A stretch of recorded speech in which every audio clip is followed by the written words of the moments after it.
David Copperfield by Charles Dickens, Chapter 60, Agnes. "And when, Trot?" said my aunt, patting the back of my hand as we sat in our old way before the fire. "When are you going over to Canterbury?" "I shall get a horse and ride over tomorrow morning, Aunt, unless you will go with me." "No," said my aunt in her short, abrupt way. "I mean to stay where I am." "Then I should ride," I said. I could not have come through Canterbury today without stopping, if I had been coming to anyone but her.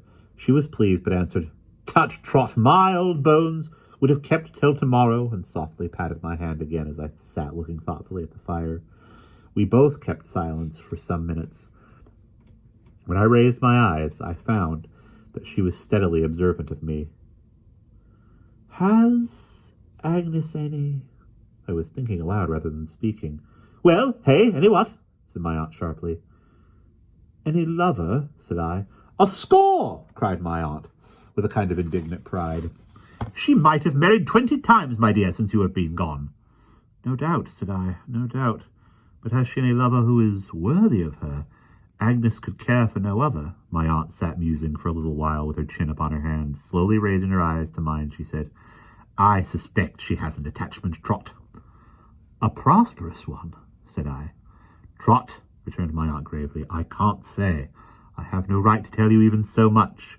She has never confided it to me, but I suspect it." She looked so attentively and anxiously at me, I even saw her tremble, that I felt that she had followed my late thoughts. I summoned all the resolutions I had made in all those many days and nights, in all those many conflicts of my heart. If it should be so," I began, "and I hope it is—" "I don't know that it is," said my aunt curtly. "You must not be ruled by any suspicions. You must keep them secret. They are very slight. Perhaps I have no right to speak." "If it should be so," I repeated, "Agnes will tell me at her own good time. A sister to whom I have confided so much, Aunt, will not be reluctant to confide in me." My aunt withdrew her eyes from mine as slowly as she had turned them upon me, and covered them thoughtfully with her hand. By and by she put her other hand on my shoulder, and so we both sat, looking into the past without saying another word until we parted for the night. I rode away early in the morning for the scene of my old school days. The well-remembered ground was soon traversed, and I came into the quiet streets where every stone was a boy's book to me. The staid old house was, as to its cleanliness and order, still just as it had been when I first saw it. I requested the new maid who admitted me to tell Miss Wickfield that a gentleman who waited on her from a friend abroad was there, and I was shown up the grave old staircase, cautioned of the steps I knew so well, into the unchanged drawing-room. The books that Agnes and I had read together were on their shelves, and the desk where I had labored at my lessons many a night stood yet at the same old corner of the table. All the little changes that had crept in when the heaps were there were changed again. Everything was as it used to be in the happy time. The opening of the little door in the painted wall made me start and turn. Her beautiful, serene eyes met mine as she came toward me. She stopped and laid her hand upon my bosom, and I caught her in my arms. "Agnes, my dear girl, I have come too suddenly upon you." "No, no, I am so rejoiced to see you, Trotwood. Dear Agnes, the happiness it is to me to see you once again." I folded her to my heart, and for a little while we were both silent. Presently we sat down side by side, and her angel face was turned upon mine, with the welcome I had dreamed of, waking and sleeping for whole years. She was so true, she was so beautiful, she was so good. I owed her so much gratitude. She was so dear to me that I could find no utterance for what I felt. I tried to bless her, tried to thank her, tried to tell her, as I had often done in letters, what an influence she had upon me, but all my efforts were in vain. My love and joy were dumb. With her own sweet tranquillity, she calmed my agitation, led me back to the time of our parting, touched the chords of my memory so softly and harmoniously that not one jarred within me. "And you, Agnes," I said by and by, "tell me of yourself. You hardly ever told me of your life in all this lapse of time." "What should I tell?" she answered, with her radiant smile. Papa is well. You see us here, quiet in our own home, our anxieties set at rest, our home restored to us, and knowing that, dear Trotwood, you know all. All, Agnes? Said I. She looked at me with some fluttering wonder in her face. Is there nothing else, sister? I said. Her color, which had just now faded, returned and faded again. She smiled with a quiet sadness, I thought, and shook her head. I had sought to lead her to what my aunt had hinted at, for, sharply painful to me as it must be to receive that confidence, I was to discipline my heart and do my duty to her. I saw, however, that she was uneasy, and I let it pass.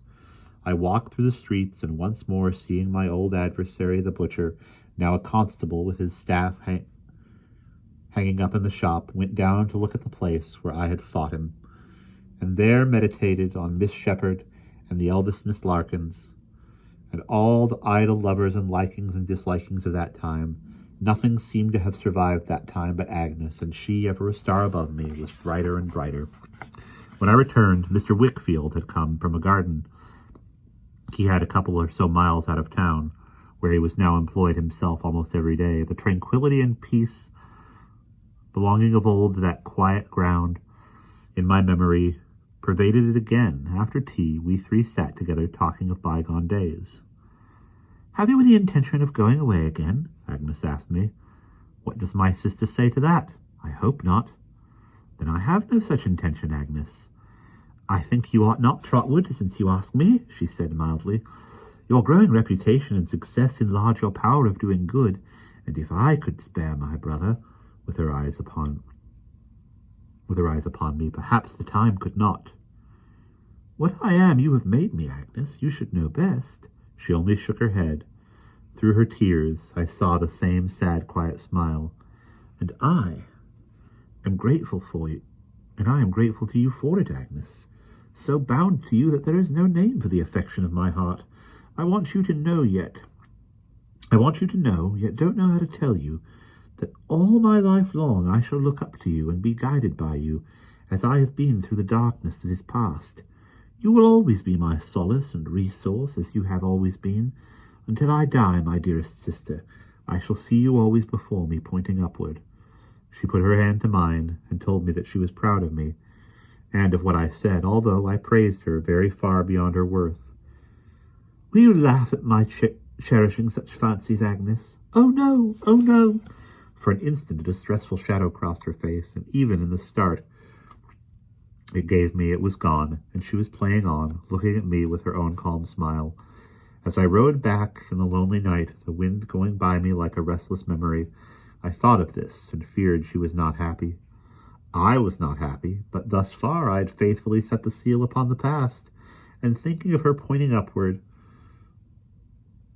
thought of her pointing to that sky above me, where in the mystery to come I might yet love her with a love unknown on earth, and tell her what the strife had been within me when I loved her here.